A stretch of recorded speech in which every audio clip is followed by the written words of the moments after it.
After Jack's eldest son, Nityam, is killed, a heavy silence descends upon his family. A silence so deep it feels like the ocean itself is mourning with them. Honoring their loss and courage, the Matanya tribe accepts Jack and his family into their clan, offering them refuge among the reefs and endless water. Earlier, Spider had saved his father, the Colonel, from certain death. Yet when the moment came to choose, Spider did not follow the Colonel. Instead, he stayed behind with Jack's family, bound not by blood alone, but by loyalty and love. Jack's family is shattered by grief. Nityam's death hangs over them like a storm cloud that refuses to pass. Lok, unable to escape the memory of that final moment, quietly blames himself, believing his choices led his brother to his end. The guilt eats away at him, even as no one dares to say it aloud. Jack, meanwhile, does not allow himself the luxury of mourning. His fear of a future attack by the RDA drives him into action. Day and night, he prepares for war. Together with Lok, he dives into the depths and scavenges weapons from a sunken ship, cold metal relics of human violence reclaimed from the sea. Once retrieved, Spider and Jack teach the entire tribe how to use these guns, even though every Navi instinct rebels against them. Tonwari, the leader of the Matanya tribe, watches silently before finally confronting Jack. He tells him plainly that they do not need gun, they need Toruk. Long ago,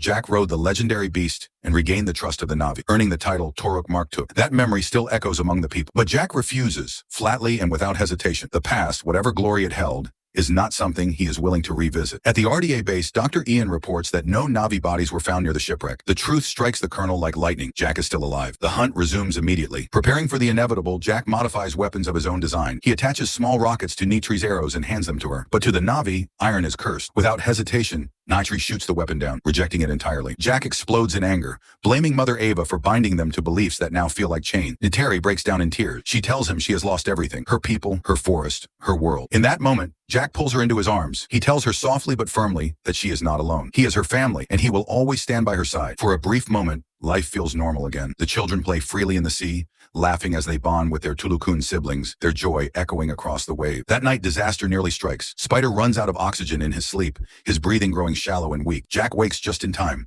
frantically fitting another oxygen mask over Spider's face and turning it on. Spider survives, but the terror lingers. Jack's face reveals a growing fear. The air Spider needs is a countdown clock he cannot stop. The next morning, air merchants arrive to trade. Faced with an impossible choice, Jack makes a painful decision. To protect Spider's health, he agrees to leave him with Dr. Norms back at High Camp. When Jack tells the family, chaos erupts. Every child begs him not to send Spider away, but Jack refuses to bend, not out of cruelty, but love. The decision enrages them all. To calm them, Jack promises that the entire family will go with Spider. Left with no choice, Spider reluctantly agrees. The air trader's captain accepts their request. The Ash tribe once plundered this route, and Jack's presence means protection. The family boards the ship and depart. Unbeknownst to them, footage of their journey reaches the Colonel. Midway through the voyage, the nightmare begins. The Ash tribe, led by their ruthless leader Varang, attacks. Fire erupts as the ship is set ablaze. Jack and Nitari fight fiercely, refusing to fall, but Varang strikes. She shoots Nitari with an arrow, knocking her from her ekron. Nitari crashes unconscious into the forest vines below. The children escape the burning ship with the help of their Ekin, but not without sacrifice. The wounded Ekins die after saving them, their bodies falling lifelessly into the depths. The children are separated from Jack and Nitari. The Rock clansmen loot the ship,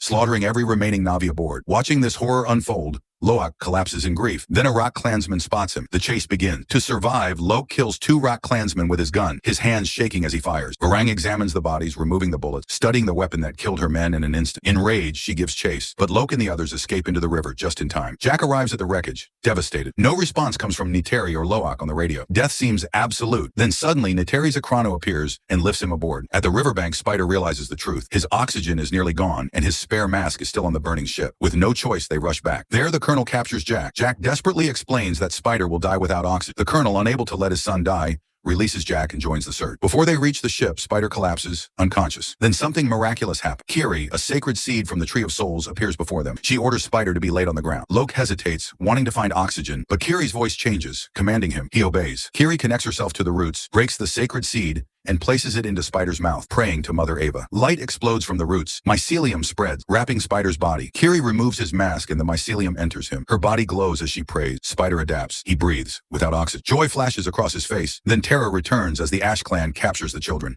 Jack and the Colonel arrive to see Spider breathing freely. Even Varang is stunned. She grabs a gun and demands to know how to use it. When told there are no bullets, she orders the youngest daughter to be killed. Jack attacks instantly, capturing Colonel Varang. But Varang links her Kuru to the Colonel's, takes control, learns the weapon, and binds them all, preparing a sacrifice. Silently, Kiri connects to the roots, uses poisonous arrowhead plants to kill the guards, and frees everyone. Varang vows revenge. Meanwhile, Nitari is brought to High Camp, where surgeons remove the arrow. Awakening, she cries that her children are in danger. Dr. Noms takes his avatar and sets out to find them. At dawn, Jack mistakes approaching Ican for enemies and flees, until he realizes it is Dr. Noms and Niteri. The colonel quietly disappears. Niteri embraces everyone, except Spider. Dr. Noms examines Spider and discovers mycelia spread through his entire body, changing his cells, blood, and color. Spider cannot go back. Jack fears the truth. If the RDA recreates this, humanity will flood Pandora, destroying everything. Norm shows Jack Spider's hair growing, proof of irreversible change. Later, Kiri connects to the Tree of Souls, seeking Mother Ava. Instead, she collapses into seizures, her spirit shattered. Jack and Niteri reveal the truth. Kiri has no father. She believes she is a clone, until Mohat explains that when Dr. Grace died, Mother Ava planted a seed in her womb. You are Mother Ava's daughter. Elsewhere, Captain Mig continues hunting Tulakun for oil, opposed by Dr. Ian. At the Matania tribe, Jack learns that Pycan, once exiled, is rallying the Tulakun to fight. A council is called. The grandmother orders Pycan to leave. Loke rebels, reminding her Pycan saved his life. Jack drags Loke away, shouting that obedience could have saved Nitri. Loke breaks, insisting his brother's death is not his fault. He walks away. Finally, Nitri warns Jack, if you blame Loke for his brother's death, you will lose your second son too.